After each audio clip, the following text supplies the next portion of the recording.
Hello दोस्तों, आपका स्वागत है आपके अपने YouTube channel Kanhaiya online study में। मैं कन्हैया कुमार। जैसा कि आप सबको पता है कि हम परसेंटेज चैप्टर का निरंतर वीडियो अपलोड कर रहे हैं और आज हम परसेंटेज में पार्ट 3 अपलोड करने जा रहे हैं। इसमें जो हमारा सवाल होगा वो टफ सवाल होंगे, मतलब जो कठिन सवाल एग्जाम के दृष्टिकोण से इम्पोर्टेंट रहेंगे उस पर हम आज बातें करेंगे। तो आज जो भी हमारा और इसके आगे जो भी हम परसेंटेज का वीडियो अपलोड करेंगे वो सब में टफ सवाल ही रहेंगे। चलिए आज हम आप लोगों को परसेंटेज का पार्ट 3 में टफ सवाल का पहला सवाल कराते हैं, ध्यान देंगे।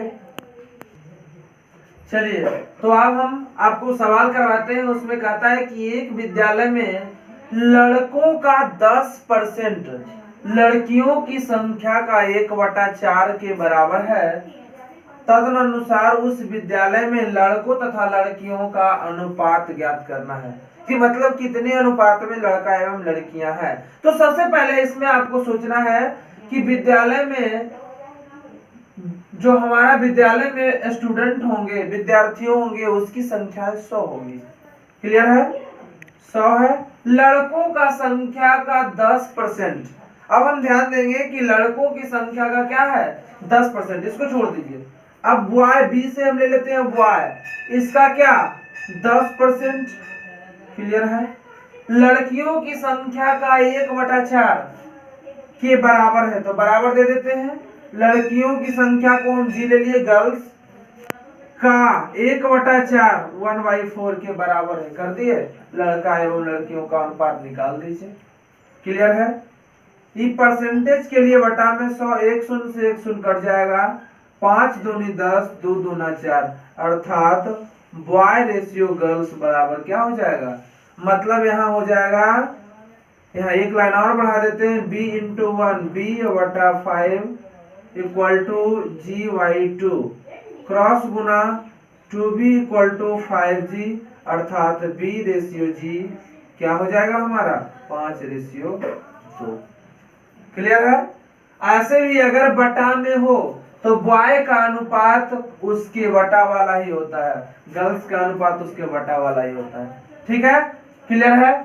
आशा है कि आपको यह क्वेश्चन समझ में आ गया होगा। चलिए नेक्स्ट सवाल की ओर बढ़ते हैं। तो दूसरा सवाल हमारा है कि रुपये में 500 की एक वस्तु की कीमत पहले 10% बढ़ा दिया गया। पहले क्या किया है 10% बढ़ा दिया है, तत्पश्चात मतलब उसके बाद 10% और बढ़ा दिया जाता है, तो कुल वृद्धि कितने रुपए की हो जाती है, ये आपसे सवाल पूछा है। हमने इससे पहले वाले वीडियो में क्या किया था कि जब दो लगातार घटना घटे तो उसमें हम ए बी फॉर्मूला का यूज करते थे। तो यहाँ भी देखिए पहले क्या किया है कि एक ही वस्तु में 2 लगातार घटना घटा है, पहला 10% बढ़ा है, फिर 10% बढ़ा दिया गया है। मतलब क्या है कि यहाँ भी 2 लगातार घटना घटा है, तो यहाँ भी हम सबसे पहले ए बी फॉर्मूला का यूज करेंगे। तो ए बी फॉर्मूला आप सबको पता है कि a + b AB/100 ये हमारा होता है ए बी फॉर्मूला, ये परसेंटेज में प्राप्त होता है। क्लियर है?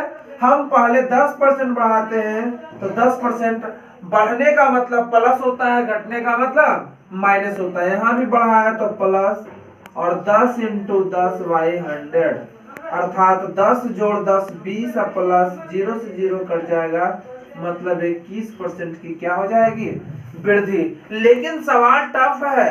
सवाल क्या पूछा है कि रुपया अगर 500 हो तो कितने रुपए की वृद्धि होगी, ये सवाल पूछा है। तो हम देखते हैं कि कितने रुपए की वृद्धि होगी। तो रुपया कितना है 500, वृद्धि क्या हुआ है 21% ना, तो 500 का 21% निकाल दीजिए, तो हमारा इस परसेंटेज से ये 2 शून्य कट जाएगा। 21 पचे होता है 105, मतलब 105 रुपया की क्या हो जाएगी वृद्धि हो जाएगी। क्लियर है?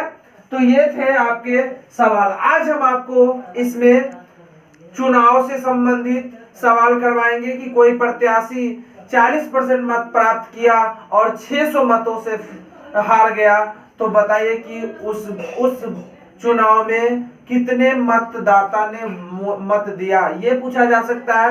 कभी सवाल ये पूछ लेता है कि जब कोई विद्यार्थी 40 अंक प्राप्त करता है और वह 40 नंबर से फेल कर जाता है तो उसका प्राप्त अंक ज्ञात करें। इससे संबंधित सवाल करवाएंगे हम आपको। यहाँ अब आपको हम एकल मतलब समतुल्य छूट पर भी सवाल करवाएंगे। मतलब यह ए बी फॉर्मूला तो यूज हुआ, लेकिन इसी में एक समतुल्य छूट मतलब 2 छूट दे दिया और उसका एकल छूट पूछ लेता है, तो उनसे संबंधित सवाल हम इस चीज में इस वीडियो में करवाएंगे। तो आप निरंतर इस वीडियो को देखते रहें, एक भी सवाल आपका नहीं छूटेगा परसेंटेज का, यह हम आपसे गारंटी लेते हैं।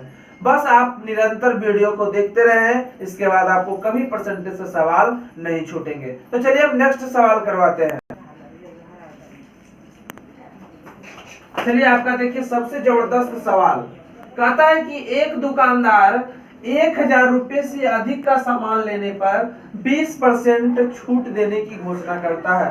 जैसे अभी आप दुकान जाएं और आपके दुकान के आगे लिस्ट लगा हो कि एक दुकानदार ने यह लिस्ट लगाया है कि अगर 1000 से अधिक का सामान लेते हैं तब आपको जो है 20% का छूट दिया जाएगा, तथा अगर नगद पैसा देते हैं आप, अगर 1000 से अधिक का सामान लेते हैं और नगद अभी जस्ट पैसा देते हैं तब आपको अतिरिक्त 5% का छूट मिलेगा। तो पूछा है क्या कि मोहन ने 1500 रुपए का सामान खरीदा है, तो बताइए कि मोहन को कितने रुपए का छूट मिलेगा। अब ध्यान देंगे आपको कि यहाँ आपको क्या है, दोनों छूट प्राप्त करेगा मोहन जो है हमारा दोनों छूट का भागीदारी है। क्यों? क्योंकि 1000 से अधिक के लिए तो 20% मिल गया और उन्होंने नगद 1500 रुपया देकर खरीदा है, मतलब इसका दोनों छूट मिल जाएगा इसको। तो दोनों छूट जब मिल जाएगा तो यहाँ एकल छूट निकालना है, क्योंकि कितने रुपए की छूट चाहिए, तो इसका एकल छूट क्या होगा, इस चीज पर आपको ध्यान देना है, क्योंकि इसको छूट रुपये में चाहिए कि कितना का छूट मिलेगा। तो हमको इसको एकल छूट बराबर होता है, इसका एकल छूट बराबर होता है कि 2 छूट के लिए 2 छूट के लिए एकल छूट बराबर होता है फॉर्मूला कि a plus B minus A B by 100। बस ये है आपका एकल छूट का फॉर्मूला। जबकि ए बी फॉर्मूला हमारा क्या था, ए बी फॉर्मूला हमारा है a plus b plus a B by 100। इन दोनों में बहुत अंतर है। जब एक ही वस्तु पर लगातार 2 घटना घटती है तब उसमें हमारा क्या हो जाएगा, ये ए बी फॉर्मूला का यूज होगा। जबकि एकल फॉर्मूला का यूज तब होगा जब आपसे कहा जाए कि दो छूट खुदरा में 2 छूट दिया हो और उसका एक छूट की बात करें कि उसका एकल छूट क्या होगा, उसके लिए हमारा ये फॉर्मूला होता है। क्लियर है? इन दोनों में अंतर है। तो हमारा क्या कहा है कि इसका कुल छूट पूछा है कि कुल कितने रुपए की छूट होगी, मतलब कुल छूट तभी ज्ञात होगा जब उसका एकल छूट पता होगा। तो हम निकालते हैं एकल छूट, सबसे पहले है 20% प्लस, देखिए इसमें आपको कमी या वृद्धि, एकल छूट में कमी या वृद्धि मायने नहीं रखता है। यहाँ आपको सीधा ही बात लिखा हुआ रहेगा, तो दोनों को जोड़कर खाली गुणा वाले घटा लेते हैं। हमारा क्या हो जाएगा 20 × 5/100। 20 5 100, 20 से 20 खत्म, यहाँ 1, 20 5 25, 25 में से 1 घटा, मतलब 24% का एकल छूट प्राप्त होगा। किसको? मोहन को। कितने पे? 1500 रुपये पे, क्योंकि मोहन ने 1500 रुपया का सामान खरीदा है, तो 1500 रुपये में ही उसका क्या होगा, बचत होगा। कितने का बचत होगा, हम यहाँ ध्यान देते हैं। हमारा क्या हो जाएगा 1500 का 24% प्रतिशत, इस परसेंट के लिए 2 शून्य खत्म, मतलब 15 × 24 कर दीजिए। 15 चौके क्या हो जाएगा 60 के 0, 15 दूना 30 और 30 और 6 36, मतलब 360 रुपये की क्या हो जाएगी छूट हो जाएगी इसको। बहुत ही जबरदस्त सवाल था और ये ऐसा सवाल एग्जाम में पूछा जा सकता है। तो हम आगे भी जो सवाल लेंगे वो टफ टफ सवाल ही होंगे, चाहे ये वीडियो हो या नेक्स्ट वीडियो हो। तो आप निरंतर वीडियो को देखते रहें। अगर आप नए व्यूअर हैं या आप हमारा नोटिफिकेशन पहले चाहते हैं कि हम कोई भी वीडियो डालें तो उसका नोटिफिकेशन आप तक पहले पहुंच जाए, तो उसके लिए चैनल को सब्सक्राइब कर बेल आइकन को दबाना न भूलें। बेल आइकन को दबा लें ताकि हम जो भी वीडियो अपलोड करें तो उसका सबसे पहले नोटिफिकेशन आप तक पहुंच जाए। ठीक है, तो हम चलते हैं नेक्स्ट सवाल की ओर। चलिए, हमारा नेक्स्ट सवाल है कि यदि एक मेज जिसका अंकित मूल्य 6,000 रुपया है, एक ग्राहक को 5500 रुपया में बेच दी गई है, तो उस मेज पर दी गई छूट की दर कितनी है? तो हमसे पूछा है कि उस मेज पर कितने % की दर से छूट मिला है, वो हमको ज्ञात करना है। क्लियर है? तो हम सबसे पहले देखते हैं कि उसका MRP कितना था। MRP हमारा क्या हो जाएगा? MRP क्या था? 6,000 रुपया था। क्लियर है? उसको बेचा कितने में जा रहा है? तो बेचा जा रहा है कितने में? SP अर्थात कितने है, कितना है इसका? 5500 रुपया। तो छूट कितना मिला? उस पर डिस्काउंट कितना मिला? सबसे पहले तो आप ये ज्ञात करेंगे। तो डिस्काउंट हमारा क्या है? 500 रुपया का है। मतलब 500 रुपया में हमारा छूट है, जबकि छूट हमको किस में चाहिए? परसेंटेज में चाहिए। तो छूट परसेंटेज छूट बराबर होता है फॉर्मूला छूट, क्या हो जाएगा? छूट हमारा 500। अब हमको ध्यान रखना है कि छूट किस पर मिला है।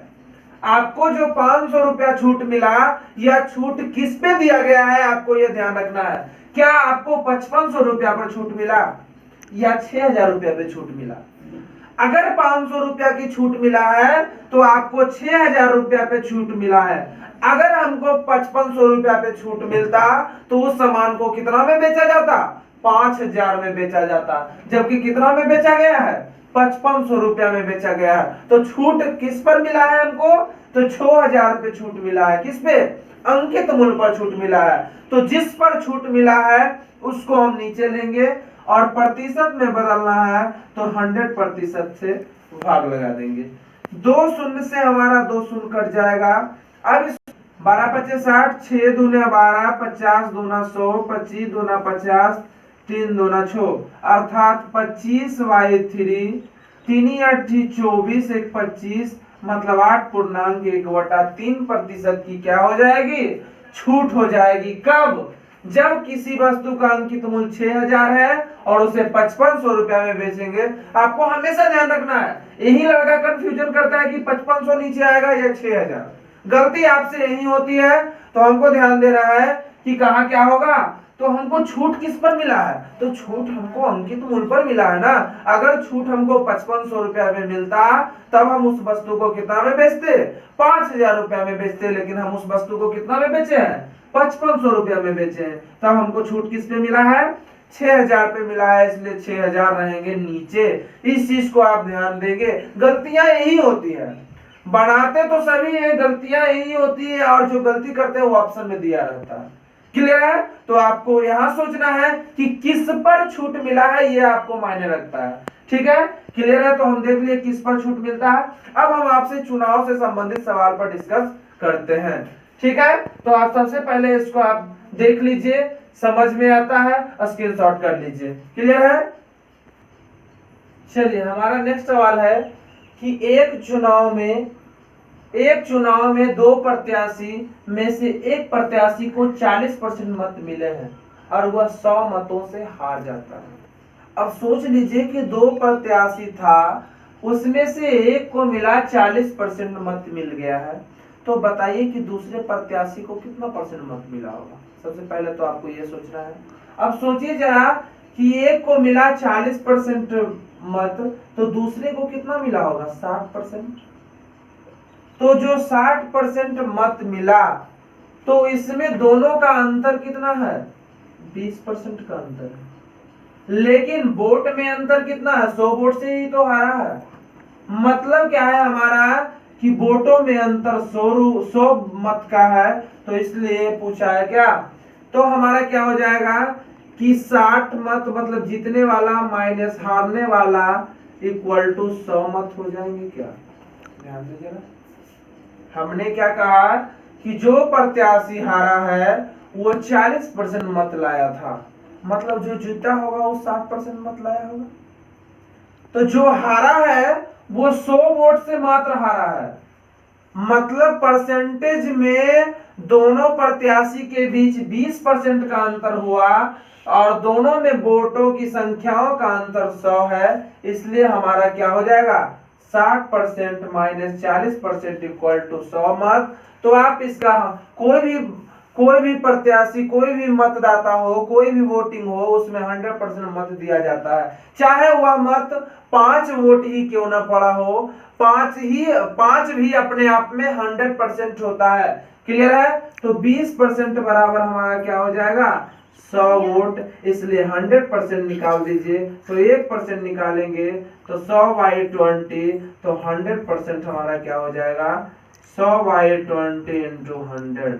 काट दीजिए, 20 पचे हो जाएगा हमारा क्या 20 पचे हो जाएगा 100 अर्थात 500 मत हमारा क्या हुआ उस वोटिंग में 500, उस चुनाव में 500 वोट पड़े हैं। क्लियर है। आशा है कि आपको यह क्वेश्चन समझ में आ गया होगा, नहीं आया तो वीडियो को रोककर आप देख सकते हैं। चलिए हम नेक्स्ट सवाल की ओर आगे बढ़ते हैं। हमारा नेक्स्ट सवाल है कि एक कार्यालय में 40% महिला कर्मचारी है। अब सोच लीजिए कि 40% महिला कर्मचारी है तो पुरुष कर्मचारी कितने परसेंट होंगे, तो पुरुष कर्मचारी हमारा क्या हो जाएगा 60% होगा, जबकि महिला कर्मचारी कितना परसेंट है 40%। अगर 5 भी कर्मचारी उस कार्यालय में हो तो वो भी अपने आप में 100% होगा। ठीक है, इसमें से महिला हमारा 40% है और पुरुष हमारा कितना है 60% है। क्लियर है। उनमें से 40%, अब सोच लीजिए कि पुरुष का 60% का फ्रैक्शन वैल्यू अर्थात भिन्न मान क्या होगा 60% के लिए 100 एक शून्य से एक शून्य कट जाएगा, 3 दूना 6 और 5 दूना मतलब 3/5 क्या है हमारे पुरुष है, जबकि महिला क्या है 40/100 अर्थात कितना 4/10 अर्थात 2/5, मतलब 2/5 हमारे क्या है ये महिला है। ये महिला अब अपने आप में 100%, क्योंकि जितना महिला था उसका 40% महिला और 60% मतलब 3/5 का 60% मेरे पक्ष में मत दिया है, मतलब अब हमारा टोटल जो है 100% 3/5 पुरुष हो गया और 2/5 महिला हो गया। अब इसका मतलब ये टोटल का अब ये 100% हो गया, उसमें से 40% महिला है और 60% पुरुष मेरे पक्ष में मतदान दिए हैं, तो टोटल मतों का प्रतिशत कितना होगा ये आपसे सवाल पूछा गया है। तो अब हम चलते हैं क्या, अब हम निकालते हैं कि महिला हमारा क्या है 2/5 है, उसका कितना परसेंट 40%, तो 40%।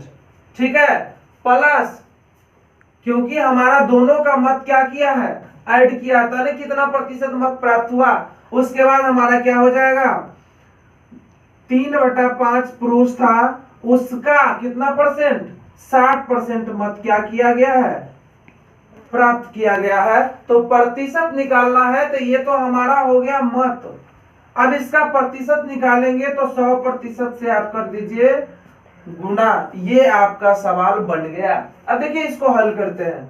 अभी हम क्या किए 40% के लिए 100, एक शून्य से एक शून्य खत्म, 2×5 = 10 हो जाएगा, 2×5 = 10 मतलब ऊपर 4 और नीचे 25। फिर इसी प्रकार 3/5 60 को प्रतिशत को कर दीजिए बटा में 100, एक शून्य से एक शून्य खत्म, हमारा 3 दूना 6 और 5 दूना 10, ऊपर हो जाएगा 3×3 = 9 और 5×5 = 25 और ये हमारा हो जाएगा गुना में 100%। क्लियर है।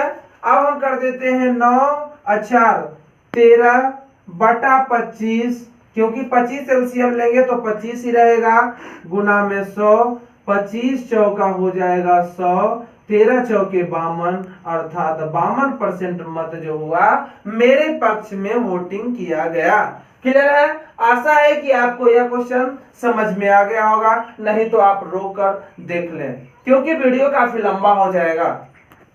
चलिए हमारा नेक्स्ट सवाल है कि किसी नगर की जनसंख्या में वार्षिक रूप से 2.5% की वृद्धि होती है, किंतु स्थानांतरण के कारण प्रति वर्ष 0.5% की क्या हो जाती है, कमी हो जाती है। मतलब क्या कहा है कि प्रति वर्ष जनसंख्या 2.5% बढ़ रहा है, लेकिन कुछ लोग इधर से उधर चले जाते हैं, उसके कारण 0.5% की कमी भी हो जाती है। मतलब टोटल अवशेष वृद्धि क्या है हमारा, तो हमारा क्या हो जाएगा, 2.5 में 0.5 को घटा लेंगे, अर्थात 2% की हमारा प्रति वर्ष क्या हो रही है, वृद्धि हो रही है। और कितने वर्ष तक होगी, 2 वर्ष तक होगी। तो हमारा क्या पूछा है कि वृद्धि की प्रतिशतता कितनी होगी, ये हमको ज्ञात करना है। तो ये हमारा पूछा गया है एसएससी सीजीएल मेंस 2010 में। ये सवाल 2010 में मेंस में पूछा गया है। क्लियर है कि किसी नगर की जनसंख्या कितना है, 2.5% बढ़ा दिया जाए तो इसका क्या हो जाएगा। अब देखिए 2 वर्ष तक बढ़ेगा, मतलब एक ही काम 2 बार होगा क्या, मतलब लगातार 2 छूट है, तो यहाँ ए बी फॉर्मूला का यूज आप कर सकते हैं, ए बी बाई 100। ये क्या है हमारा 2%, फिर हमारा क्या है 2%, फिर 2 इंटू 2 बटा कितना 100, 2 2 4 प्लस 2 दूना 4 बटा 100, अर्थात कितना 4 प्लस 0.04 जोड़ दीजिए तो 4.04% की क्या हो जाएगी, हमारा वृद्धि हो जाएगी इस सवाल का आंसर। आशा है कि आपको यह सवाल समझ में आ गया होगा। चलिए नेक्स्ट हमारा सवाल है, बहुत ही जबरदस्त सवाल है, बार बार एग्जाम में पूछा जाता है। कहता है कि ए की आय बी की आय का 15% के बराबर है। जो कहा है उसको आप लिखते जाइए। मतलब ए का जो हमारा आय है कितना 5%, बी के आय का, बी का जो आय है 15% इसके बराबर है। क्लियर है? परसेंट से परसेंट हमारा कट जाएगा, 5 से हमारा 3 बार में कट जाएगा, मतलब ए बराबर 3b हो जाएगा, 3b हो जाएगा। इसलिए a ratio b equal to कितना 3:1, क्योंकि इसके सामने वाला वैल्यू इसका होता है और इसके सामने वाला वैल्यू इसका होता है। क्लियर है? रेशियो में बदलने के लिए अगर दोनों में बराबर हो तो इसके सामने वाला इसका वैल्यू और इसके सामने वाला इसका वैल्यू, अर्थात 3:1। फिर हम आगे बढ़ते हैं। कहता है कि तथा बी का आय का 10% सी के आय के 20% के बराबर है। नेक्स्ट हमारा क्या कहा है कि बी का आय का कितना परसेंट, 10% क्या है, सी के आय के 20% के बराबर है। बराबर हमने दे दिया, परसेंट से परसेंट हमने काट दिया, एक शून्य से एक शून्य हमने काट दिया, मतलब b इक्वल टू आ गया 2c। अभी हम बताएं कि इसके सामने वाला इसका वैल्यू और इसके सामने वाला इसका वैल्यू, मतलब b/c इक्वल टू 2:1 हो जाएगा। क्लियर है? अब हम चलते हैं, क्या कहा है कि यदि c की आय कितना है 2000 है, तो पहले हम ए बी सी का रेशियो निकालते हैं कि a ratio b ratio c क्या होगा। तो उसके लिए आपको क्या करना पड़ेगा, 3:1 और 2:1। तो क्या हो जाएगा हमारा 3 दूना 6, 2 गुना 1, मतलब इसको इससे गुना, फिर इसको इससे गुना, फिर इसको इससे गुना। क्या है, सबसे पहले 3 को 2 से गुना, फिर 2 को 1 से गुना, फिर 1 को 1 से गुना। क्लियर है? अब हमारा ए बी सी का रेशियो हमारा आ गया 6:2:1। तो सी का दिया हुआ है, सी का हमारा क्या है 1, तो एक अनुपात का वैल्यू कितना है 2000। तो हमारा टोटल क्या हो जाएगा 6 2 8 1, 9 अनुपात का वैल्यू क्या हो जाएगा 9 गुना 2000 बराबर 18,000 रुपया क्या हो जाएगा हमारा इस सवाल का आंसर हो जाएगा। कि आशा है कि आपको यह क्वेश्चन समझ में आ गया होगा, नहीं तो आप वीडियो को रोककर देख सकते हैं। हम मेहनत करते हैं तो आप लाइक, कमेंट और सब्सक्राइब करना ना भूलें, जरूर करें। और अपना सुझाव कमेंट सेक्शन में दें कि किस तरह का सवाल और किया जाए। क्लियर है? चलिए देखिए, हमारा नेक्स्ट टाइप का सवाल है और बहुत इंपॉर्टेंट सवाल है ये एग्जाम में निश्चित पूछा जाता है। कहता है कि चीनी के मूल्य में 50% की वृद्धि होने के कारण कोई आदमी 1000 रुपया में 10 केजी चीनी कम खरीदता है। ठीक है, तो चीनी का प्रति केजी बढ़ा हुआ मूल्य ज्ञात कीजिए। देखिए, यहाँ सवाल में पूछा गया है बढ़ा हुआ मूल्य, मतलब नया दाम की बात कर रहा है, या कभी सवाल में पूछ लेगा कि इसके पीछे वाला मूल्य भी ज्ञात कीजिए। ठीक है, तो इसको हम सबसे पहले तो इसका आंसर निकालेंगे, फिर आपको बताएंगे कि इसके पहले वाला मूल्य क्या था और कैसे कितना इंक्रीज हुआ है। ठीक है, तो चलिए हम बात करते हैं। सबसे पहले इसमें क्या कहा है कि चीनी के मूल्य में, इस तरह का सवाल आप पार्ट 2 में देखे हैं, लेकिन इससे थोड़ा हटकर है। इसमें क्या कहा है कि चीनी का मूल्य में क्या किया गया है, 50% की क्या हुई है, वृद्धि हो गई है। अब बताइए कि कोई भी व्यक्ति का दाम में अगर वृद्धि हो, उस पार्ट 2 में भी हम बताए थे कि अगर दाम में वृद्धि हो तो कमी ही पूछा जाएगा।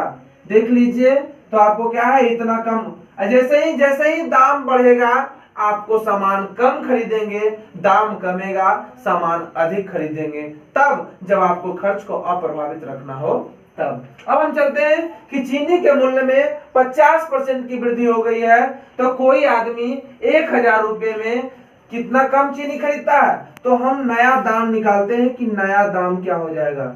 नया दाम क्या हो जाएगा, चीनी का नया दाम, चीनी का नया दाम क्या हो जाएगा, 1000 रुपया हम लगाए हैं, कितना परसेंट की वृद्धि हुई है, तो 50% की वृद्धि हुई है।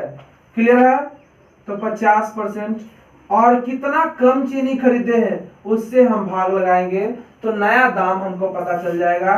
प्रतिशत के लिए 2 शून्य कट जाएंगे, 1 शून्य से 1 शून्य हमारा कट जाएगा, मतलब क्या हो गया, 50 रुपए प्रति केजी चीनी हम क्या कर रहे हैं, नया दाम चीनी का क्या हो गया, 50 रुपए प्रति केजी। अब हमको क्या कहा है कि इसके पहले वाला मूल्य क्या था, ये ज्ञात करते हैं हम।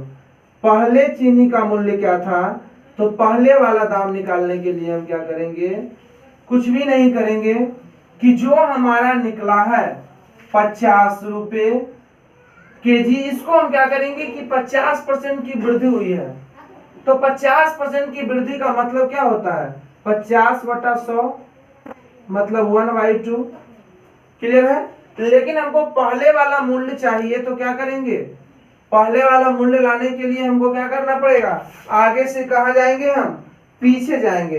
तो नया दाम हम निकालने के लिए क्या करेंगे, इसको हम उल्टा क्या कर देंगे, भाग लगा देंगे। क्लियर है, अब हमारा नया दाम क्या निकल जाएगा, सॉरी नया दाम तो हमने निकाल लिया, पुराना दाम हम कैसे निकालेंगे, तो देख लीजिए। तो पहले इसका दाम क्या था, इसको निकालने के लिए हम क्या करेंगे, सबसे पहले इसको आप क्या कीजिए, बढ़ा लीजिए। तो बढ़ा है ना, तो 3 क्या हो जाएगा, 2 हो जाएगा। क्लियर है, कितना हो जाएगा, 3/2, क्योंकि 50% बढ़ गया है, तो हमारा क्या हो जाएगा, 3/2। और इसको हम पहले लाएंगे, तो क्या करेंगे, 2/3। क्लियर है, 50 दूना 100 हो जाएगा, और /3, ये हमारा क्या आ जाएगा, रुपए प्रति केजी, ये पहले वाला दाम आ जाएगा। देखिए, अब आपको लग रहा होगा कि ये कैसे निकल गया, तो ये आपको एग्जाम में बनाने के लिए है। अब इसका डिटेल्स क्या होता है, इस चीज को भी हम समझ लेते हैं, और यह हमारा आज की वीडियो का लास्ट सवाल है। फिर इसके बाद हम इससे भी टफ सवाल को नेक्स्ट वीडियो में करेंगे। तो हम इसका सबसे पहले क्या देखते हैं कि इसका टफ सवाल क्या होगा। सबसे पहले हम इसको मिटा लेते हैं, इसका टफ सवाल क्या होगा, ये सॉरी इसका डिटेल्स क्या होगा। तो सबसे पहले हम क्या करते हैं, इसमें मान लेते हैं कि माना कि पुराना दाम हमारा 100 रुपया रहा था, पुराना दाम क्या था हमारा, 100 रुपया था, 100 रुपये प्रति केजी होगा। पहले वाला दाम हमको नहीं पता है, लेकिन पहले वाला दाम में ही हमारा क्या हो गया, अब नया दाम क्या हो जाएगा, नया दाम। इसी पहले वाले में ना 50% की वृद्धि हुई है, तो 50% की वृद्धि का मतलब 150%। 150% का मतलब क्या हो जाएगा हमारा, क्या हम निकाल देंगे, इसको हटा देंगे परसेंट से, एक शून्य खत्म, 5 या 15, 5 दूना 10, अर्थात 3x/2 रुपए प्रति केजी, ये नया दाम हो गया इसका। ठीक है, अब कह रहा है कि यह जो है हमारा 1000 रुपया में क्या करता है। अब हम क्या करते हैं कि 1000 रुपया में पहले कितना चीनी कैसे 100 रुपये किलो मिलता था, तो कई किलो चीनी खरीदा वो नहीं पता है, तो हम रुपया में अगर कितना रुपए किलो चीनी मिलता है उससे अगर भाग लगा दे तो हमारा निकल जाएगा कि कितना केजी चीनी है। तो ये हमारा चीनी केजी में प्राप्त हो गया। फिर नया हमारा क्या हो जाएगा, यही 1000 रुपया में आप चीनी कैसे खरीद रहे हैं, 3x/2 रुपए केजी। तब हमारा 10 केजी का क्या होता है, हमारा कमी हो जाता है, तो दोनों का अंतर। मतलब इसका डिटेल्स आप इस तरीके से बना सकते हैं।